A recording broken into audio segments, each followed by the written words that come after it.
नमस्कार दोस्तों, आपका हमारे YouTube चैनल पर हार्दिक स्वागत है। आज हम आपके लिए करंट अफेयर्स के क्वेश्चंस का खजाना लेके आए हैं। तो ये करंट अफेयर्स के क्वेश्चंस देखते हैं, लेकिन उससे पहले हम आपको मोटिवेशन थॉट से भी रूबरू करा देते हैं। रास्ते कभी ख़त्म नहीं होते, बस लोग हिम्मत हार जाते हैं। तैरना सीखना है तो पानी में उतरना ही होगा, किनारे बैठकर कोई गोताखोर नहीं बनता। तो एक करंट अफेयर्स के क्वेश्चंस का पहला क्वेश्चन देखते हैं। हाल ही में किस संस्था ने भारत की सबसे हल्की बुलेट प्रूफ जैकेट विकसित की है? तो ये DRDO ने विकसित की है। किसने की है? DRDO ने विकसित की है, डिफेंस रिसर्च डेवलपमेंट ऑर्गेनाइजेशन। रक्षा अनुसंधान और विकास संगठन DRDO ने देश का सबसे हल्का बुलेट प्रूफ जैकेट बनाकर एक मील का पत्थर हासिल किया है। इसे BIS गोला बारूद के स्तर 6 के खतरे का सामना करने के लिए डिजाइन किया गया है। कौन सा दिन राष्ट्रीय पंचायती राज दिवस के रूप में मनाया जाता है? तो 24 अप्रैल मनाया जाता है, 24 अप्रैल। और आप जानते ही हैं कि 24 अप्रैल को भारत राष्ट्रीय पंचायती राज दिवस मनाता है, जो कि 1993 73वें संवैधानिक संशोधन अधिनियम के तहत इसको अधिनियमित चयन किया गया था। 24 अप्रैल 1993 को 73वां संवैधानिक संशोधन हुआ था।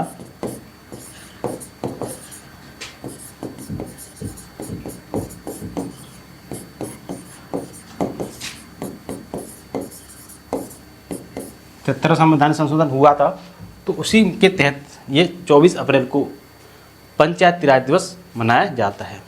इस संशोधन ने गांव, ब्लॉक और जिला स्तर में पंचायती राज संस्थानों के साथ स्थानीय शासन की त्रिस्तरीय प्रणाली विकसित की थी। हाल ही में खबरों में रहा कालेसर वन्यजीव अभ्यारण्य किस राज्य में स्थित है? तो ये हरियाणा में स्थित है। कालेसर वन्यजीव अभ्यारण्य हरियाणा में स्थित है। सुप्रीम कोर्ट ने हरियाणा के यमुनानगर जिले के पूर्वी भाग में स्थित कालेसर वन्यजीव अभ्यारण्य के भीतर 4 प्रस्तावित बांधों के निर्माण पर रोक लगा दी, जो हिमालय की शिवालिक तलहटी में स्थित है। इसके पूर्व में यमुना नदी भी है। अभयारण्य की विविध स्थलाकृति मैदानी इलाकों से लेकर 700 मीटर की ऊंचाई तक की पहाड़ियों तक है, जिसमें घाटियां और मौसमी नदियां शामिल हैं। इसकी समृद्ध वनस्पतियों में साल, खैर और शीशम के पेड़ शामिल हैं, जबकि जीवों में तेंदुए, हिरण, लकड़बग्घे और विभिन्न पक्षी प्रजातियां शामिल हैं। हाल ही में किस संगठन को वर्ष के उत्कृष्ट सार्वजनिक क्षेत्र उपक्रम PSU पुरस्कार से सम्मानित किया गया है? तो HAL को सम्मानित किया गया है। हिंदुस्तान एरोनॉटिक्स लिमिटेड को सम्मानित किया गया है।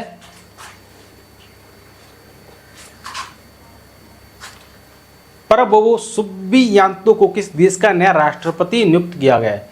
तो इंडोनेशिया के नए राष्ट्रपति नियुक्त किया गया है। इंडोनेशिया के परबोवो सुबियांतो को इंडोनेशिया के राष्ट्रपति के रूप में नियुक्त किया गया है। इंडोनेशिया के पूर्व रक्षा मंत्री परबोवो सुबियांतो को जोको विडोडो के स्थान पर देश का नया राष्ट्रपति नियुक्त किया गया है। इंडोनेशिया के राष्ट्रपति का कार्यकाल पुनः चुनाव की संभावनाओं के साथ 5 साल का होता है। सुबियांतो की नियुक्ति इंडोनेशिया में लोकतांत्रिक प्रक्रिया को उजागर करते हुए एक महत्वपूर्ण राजनीतिक परिवर्तन का प्रतीक है। हाल ही में कहाँ सबसे बड़ा मंदिर महोत्सव त्रिशूर पूरम 2024 मनाया गया है? जो कि केरल में मनाया गया है। त्रिशूर पूरम सबसे बड़ा मंदिर महोत्सव है। त्रिशूर पूरम 2024 केरल में मनाया गया है। हाल ही में जारी CRS रिपोर्ट के अनुसार लगभग कितने हजार भारतीयों ने अमेरिकी नागरिकता की शपथ ली है?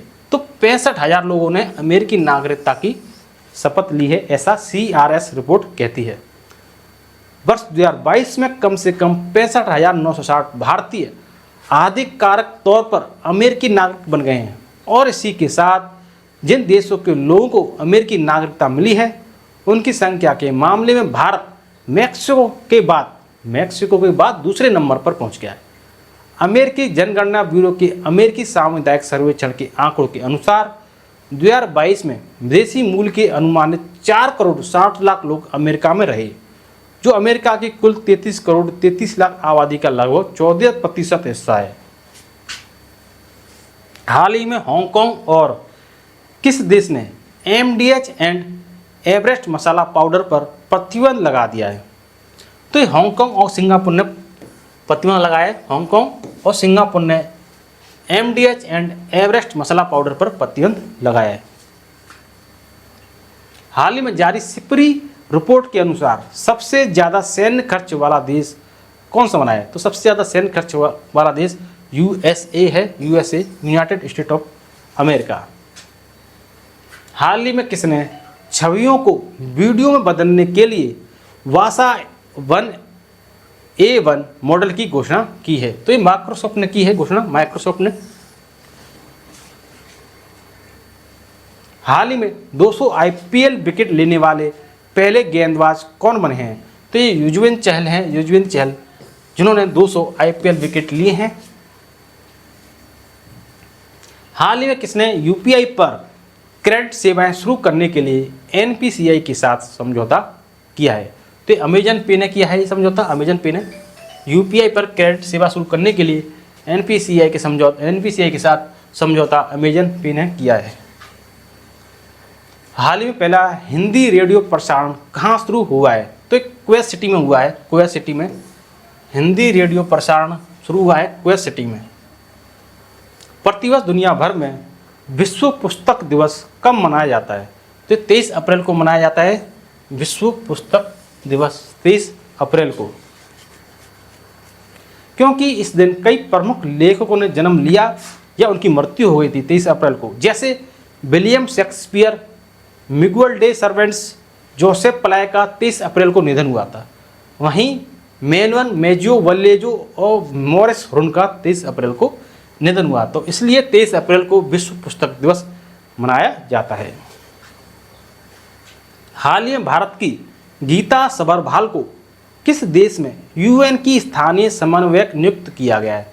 तो ये इंडोनेशिया में नियुक्त किया गया है। गीता सबरवाल को इंडोनेशिया में नियुक्त किया गया है। UN की, जिसे यूनाइटेड नेशंस बोलते हैं, संयुक्त राष्ट्र संघ बोलते हैं, उसकी स्थानीय समन्वयक नियुक्त किया गया इंडोनेशिया में। हाल ही में कौन 4 दिन वर्क वीक वाला एशिया का पहला देश बनेगा?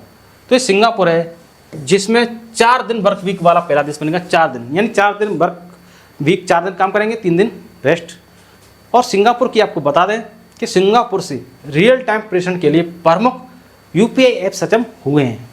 और आपको बता दें कि सिंगापुर के चांगी हवाई अड्डे को विश्व के सर्वश्रेष्ठ हवाई अड्डे का खिताब मिला है। सिंगापुर का चांगी हवाई अड्डा, चांगी हवाई अड्डा, इसको विश्व का सर्वश्रेष्ठ हवाई अड्डे का खिताब मिला है, सिंगापुर का है। भारतीय मूल के थरमन शनमुगरत्नम को सिंगापुर के राष्ट्रपति चुनाव जीता इन्होंने। थरमन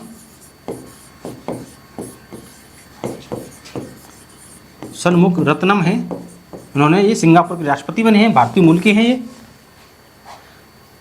UPI ने सिंगापुर के साथ मिलकर क्रॉस बॉर्डर कनेक्टिविटी लॉन्च की है। हाल ही में किस देश ने सुपर लार्ज क्रूज मिसाइल का परीक्षण किया है? तो उत्तर कोरिया ने परीक्षण किया। उत्तर कोरिया ने सुपर लार्ज क्रूज मिसाइल का परीक्षण उत्तर कोरिया ने किया है। हाल ही में किस भारतीय ग्रैंड मास्टर ने कैंडिडेट शतरंज टूर्नामेंट का टाइटल जीता है? तो डी गुकेश ने जीता है। हाल ही में कौन अलीगढ़ मुस्लिम जो यूनिवर्सिटी है AMU, जिसे अलीगढ़ मुस्लिम यूनिवर्सिटी बोलते हैं, की पहली महिला वाइस चांसलर बनी है? तो ये प्रोफेसर नईमा खातून है, प्रोफेसर नईमा खातून, जो कि AMU की वाइस चांसलर बनी है, प्रोफेसर नईमा खातून।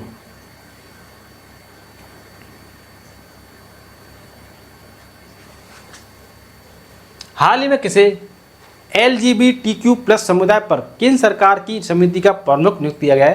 तो राजीव गौबा है, राजीव गौबा, इनको LGBTQ+ समुदाय पर केंद्र सरकारी समिति का प्रमुख नियुक्त किया गया है, राजीव गौबा। हाल में किसने भारत में OpenAI का पहला कर्मचारी नियुक्त किया गया है? तो भारत में OpenAI का पहला कर्मचारी प्रज्ञा मिश्रा को नियुक्त किया गया है, प्रज्ञा मिश्रा। हाल ही में सूखे और भीषण गर्मी के कारण किस राज्य में लक्ष्मण तीर्थ नदी सूख गई है? तो कर्नाटक है, कर्नाटक में सूखी है लक्ष्मण तीर्थ नदी, जो कि कावेरी की सहायक नदी है, कावेरी की सहायक नदी है लक्ष्मण तीर्थ नदी, लक्ष्मण तीर्थ नदी कावेरी सहायक नदी है और कर्नाटक राज्य में सूखी है, भीषण गर्मी और सूखे के कारण सूखी है ये। हाल ही में किसी अंतरिक्ष यात्रा योगदान हेतु आर्यभट्ट पुरस्कार से सम्मानित किया गया है? तो पावुलुरी सुब्बाराव है, पावुलुरी सुब्बाराव, इनको सम्मानित किया गया है अंतरिक्ष यात्रा योगदान के लिए। हाल ही में अमेरिका ने संयुक्त राष्ट्र के पूर्ण सदस्यता के किस देश के अनुरोध को रोक दिया है? तो फिलिस्तीन, जो कि संयुक्त राष्ट्र में पूर्ण सदस्यता का आवेदन किया था, तो अमेरिका ने वीटो पावर से इसको रोक दिया। हाल ही में किसने 2024 world press photo 2024 of the year पुरस्कार जीता है? तो मोहम्मद सलेम ने जीता है 2024 world press photo 2024 of the year पुरस्कार, मोहम्मद सलीम। हाल ही में किस देश की नौसेना ने पूर्वी समुद्री तट पर पूर्वी लहर अभ्यास का संचालन किया है?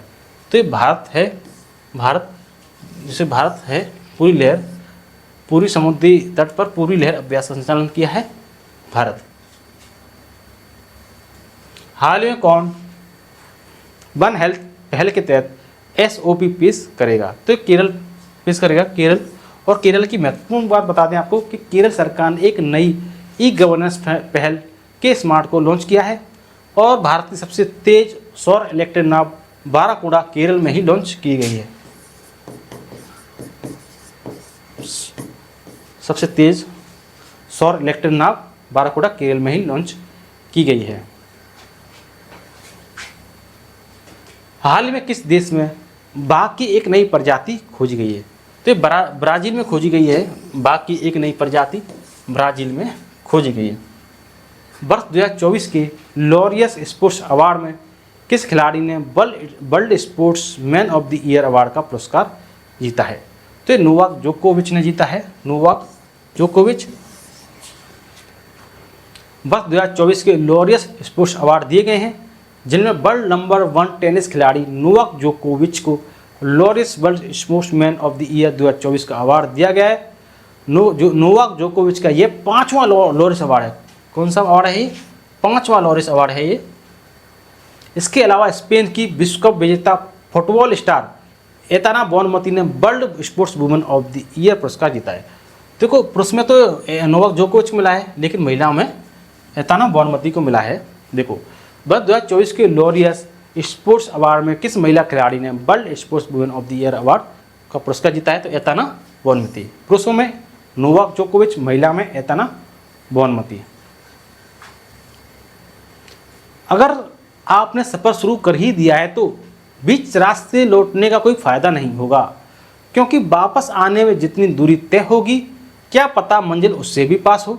तो आशा करता हूँ कि आपको हमारा वीडियो अच्छा लगा होगा। यदि आपको हमारा वीडियो अच्छा लगा हो तो वीडियो को लाइक एंड शेयर जरूर करें, चैनल को सब्सक्राइब करें, कमेंट बॉक्स में कमेंट करें। सबके लिए धन्यवाद।